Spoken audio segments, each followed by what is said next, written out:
Saya seorang mualaf. Saya memeluk Islam setelah saya menikah. Dan saya merasa Islam suatu agama yang luar biasa.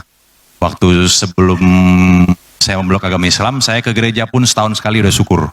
Tapi saya bertransformasi menjadi seseorang yang berusaha untuk menjadi lebih baik di Islam sampai bisa sholat 5 waktu, mempelajari yang lain-lain.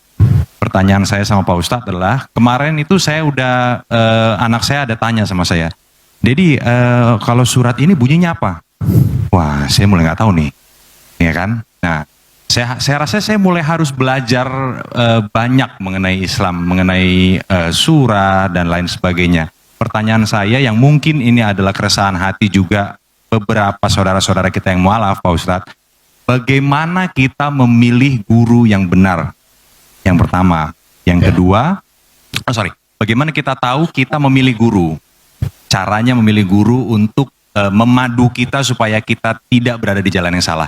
Dan kalau kita sudah memilih, yang kedua, bagaimana kita tahu kalau guru pilihan kita itu benar? Yang ketiga, saya ada sedikit tahu kalau di dalam Islam itu ada beberapa mazhab. Mazhab apa yang kira-kira bisa dan cocok untuk saya, bagaimana cara saya memilihnya? Sekian kira-kira pertanyaan dari saya. Assalamualaikum warahmatullahi wabarakatuh. Waalaikumsalam warahmatullahi wabarakatuh. Mas Gio, yang catatan amalnya masih bersih, ketika di hadapan Allah mungkin buku catatan dosa saya jauh lebih banyak. Oleh sebab itu jangan lupa doakan saya, doakan kami, doakan kita semua. Pertama, bahwa dalam Islam tidak ada holy man setelah Nabi Muhammad SAW. Tak ada manusia suci yang anti kritik, yang tak boleh diperbaiki, diluruskan. Makanya ketika Umar bin Khattab jadi khalifah, dia menangis.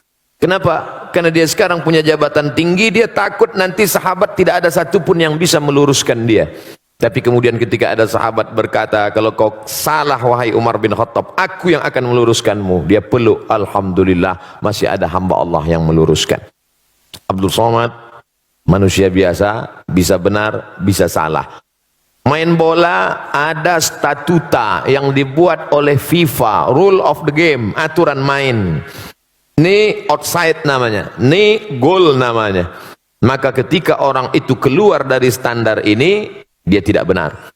Idza ra'aitar rajul, seorang yang diyakini sebagai wali Allah. Kita tahu ada wali songo, manusia yang punya karamah, kemuliaan. Dalam kitab Al-Luma', cahaya-cahaya, ditulis oleh Imam Saraj At-Tusi. Kata seorang guru, ayo kita menjenguk wali Allah. Ini wali Allah hebat, ayo. Sampai di dalam masjid, muridnya nanya, mana wali Allah? Itu yang ada di depan. Masya Allah, wali Allah. Gak berapa lama setelah itu, yang disangka wali Allah tadi meludah di dalam masjid.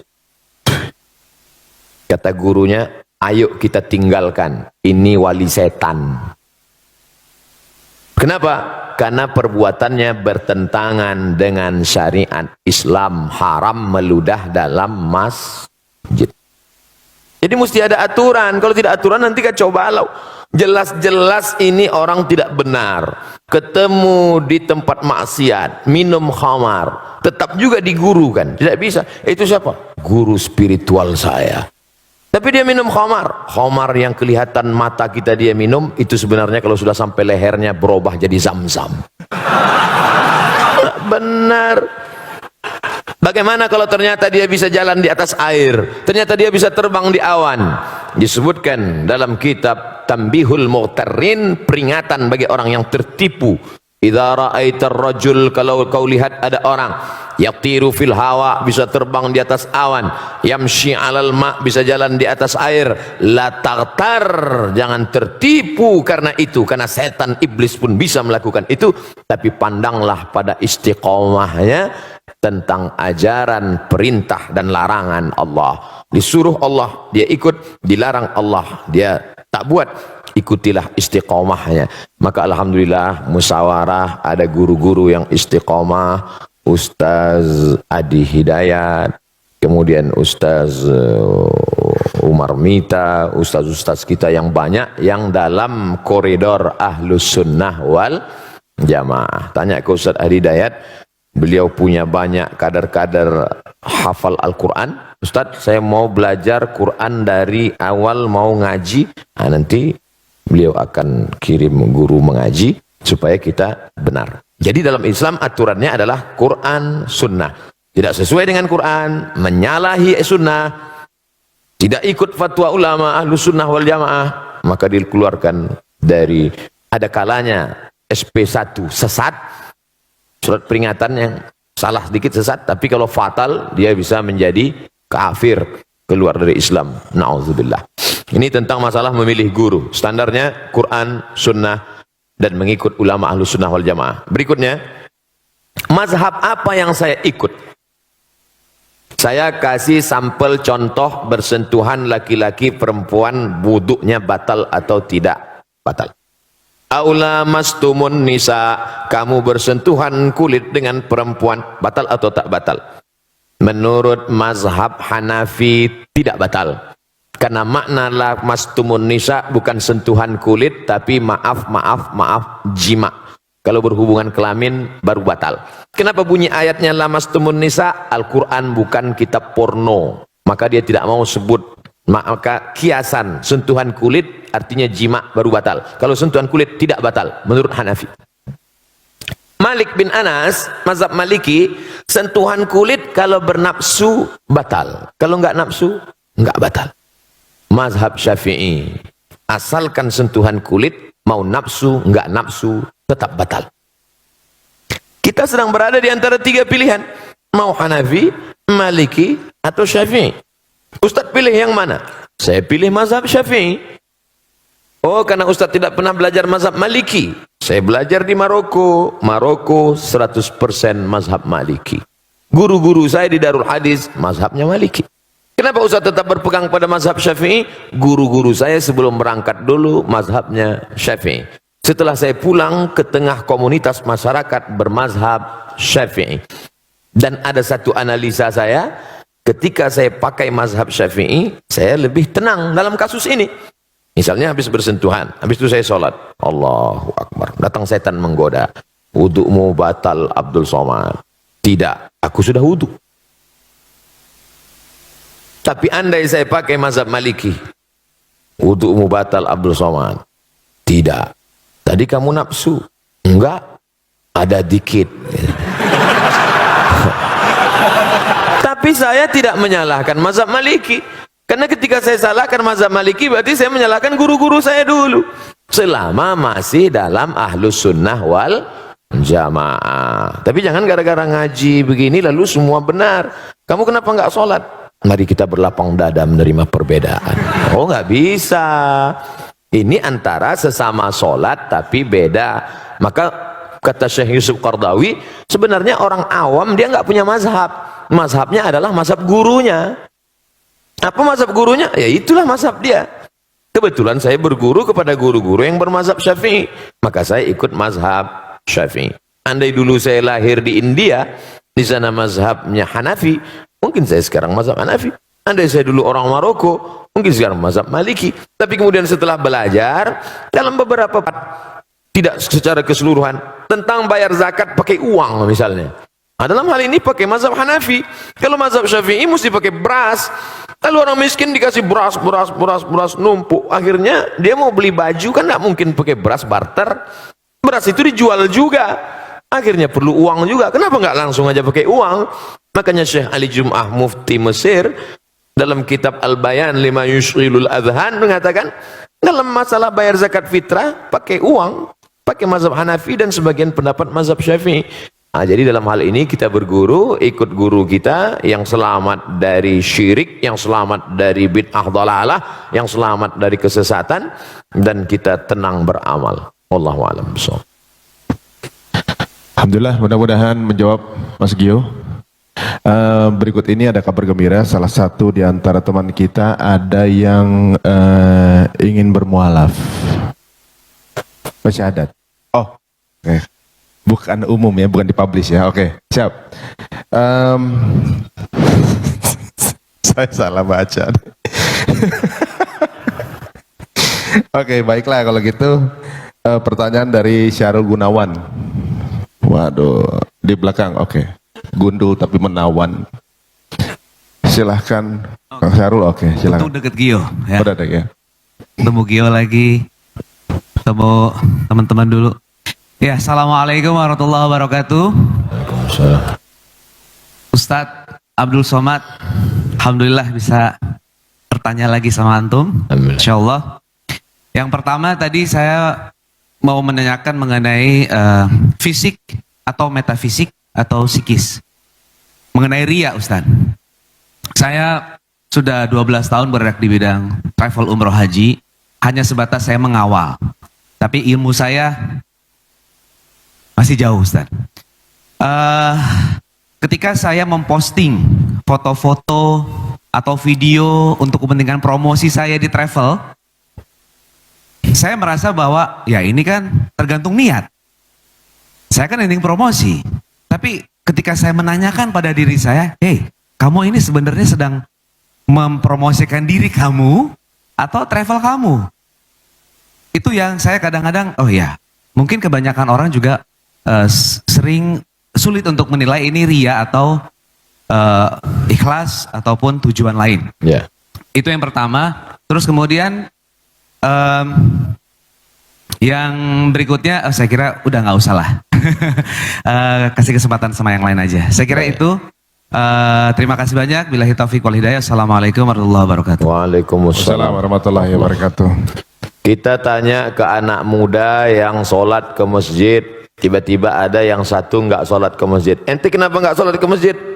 Takut ria apa Ustaz?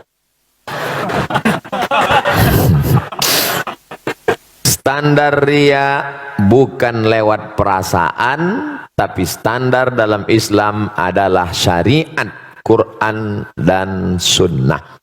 1 meter sudah ditetapkan 100 cm, bukan mengikut perasaan. Karena kalau ikut perasaan nanti datang bawa orang sehasta. Ini berapa? Ya 1 meter aja dah. Tak bisa begitu. Oleh sebab itu, apakah ini tergolong ria atau tidak? Apa kata Imam Fudail bin Iyad?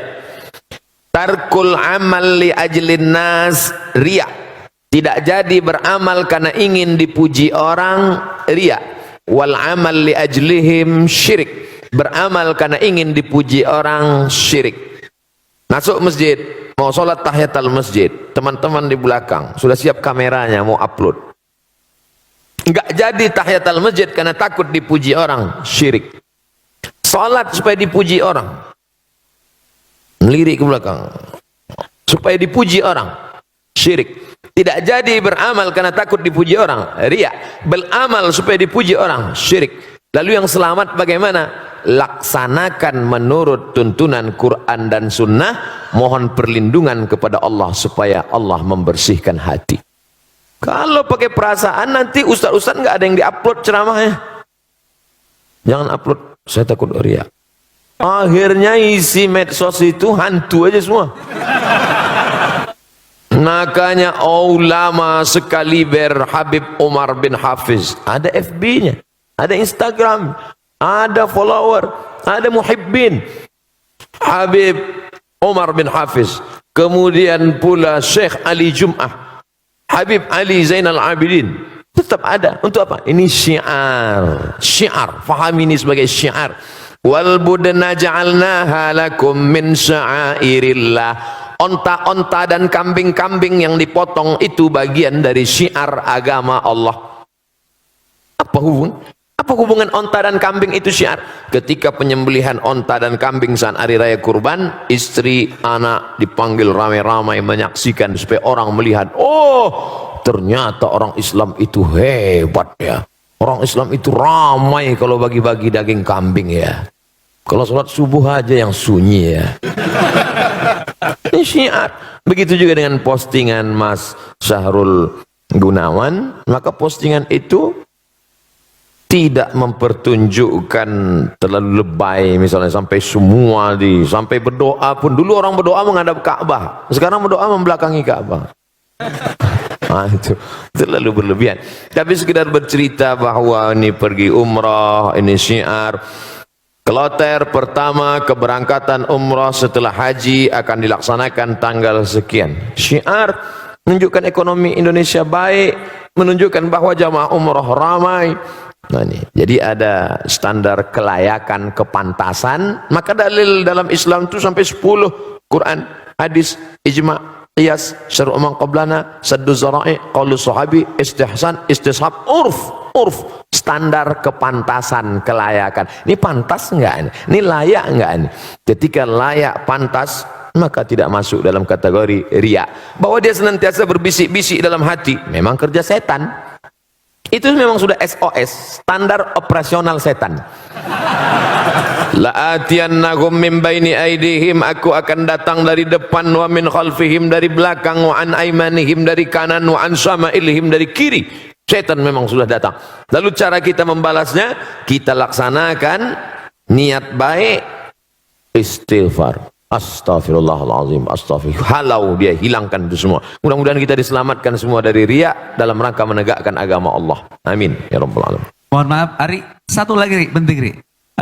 Ustadz, mohon maaf, mengenai mazhab tadi, ada kita kebanyakan Syafi'i, ada Hanafi, Hambali. Ketika kita ada di haram misalnya, ada yang duduknya duduk di antara dua sujud, ada yang duduk tahiyat akhir. Kita berpegang teguh bahwa rakaat terakhir itu tahiyat akhir dengan posisi duduk yang agak miring. Tapi banyak juga orang Indonesia yang mengikuti duduk di antara dua sujud. Ada jamaah yang nanya sama saya nggak bisa jawab Ustadz. Nah itu baiknya bagaimana? Apakah kita harus konsisten dengan mazhab kita dengan tata cara seperti itu, atau kita bisa mengikuti, fleksibel? Terima kasih Ustadz. Makasih Ri. Thank you. Udah kejawab kan? Alhamdulillah ya, terima kasih. Kalau sholat itu ada tasyahud awal dan tasyahud akhirnya, sholat zuhur, sholat maghrib, sholat isya, sholat asar, maka tasyahud awal duduknya iftirash. Iftirash artinya tikar, alas, menjadikan telapak kaki kiri sebagai alas. Iftirash, tegak. Pada tasyahud akhir duduknya tawarruk. Tawarruk diambil dari kata warik. Warik artinya pantat, menempel ke lantai. Itu maka agak miring. Mazhab Hambali begitu. Tapi pada salat yang tidak ada tasyahud awalnya, salat Jumat, salat qabliyah, salat ba'diyah, tahiyatul masjid, yang tak ada tasyahud awalnya, maka duduk tasyahud akhir itu duduknya tetap iftirash seperti duduk tasyahud awal. Makanya kita lihat di Saudi Arabia ada mazhab Maliki, ada mazhab Hambali, mereka tasyahud akhir tapi duduknya seperti duduk kita tasyahud awal. Sedangkan mazhab Syafi'i, salat apapun namanya, setiap tasyahud akhir maka duduknya mesti tawarruk, menempel ke bawah. Nah, jelas ini mazhab Hambali, ini mazhab Syafi'i. Sekarang ada orang Indonesia pergi umrah, duduk tahiyatul masjid atau qabliyah atau ba'diyah, tapi duduk tasyahud akhirnya duduk iftirash. Maka secara fikih, etika fikih keliru. Karena dalam fikih itu mesti sepaket. Kalau mazhab Syafi'i dari awal, mesti Syafi'i juga di ujung. Contoh, kalau dia dari awal itu niatnya di dalam takbiratul ihram, maka sampai salamnya mesti mazhab Syafi'i. Kalau dia campur di dalam itu tidak benar menurut fikih. Tapi sahkah sholatnya? Sholatnya sah. Sama juga seperti orang waktu bismillahnya jahar, sholat subuh, tapi nggak pakai kunut, itu dia sudah campur dua mazhab. Bismillahirrahmanirrahim, alhamdulillahirabbil alamin, itu mazhab Syafi'i. Mestinya setelah rakaat kedua, Allahumma hdina fi man hadait. Tapi sekarang pada beberapa masjid bismillahnya Syafi'i, tapi kunutnya malah pindah ke Hambali. Secara etika fikih dia tidak ngerti fikih, tapi dia udah sholat subuh aja udah alhamdulillah, gitu. Sholat subuhnya sah. Jadi kalau dalam satu masalah itu dianjurkan untuk tidak campur-campur mazhab dalam satu masalah. Masalah sholat tadi dari takbiratul ihram sampai salam pakai mazhab Syafi'i. Wallahu a'lam.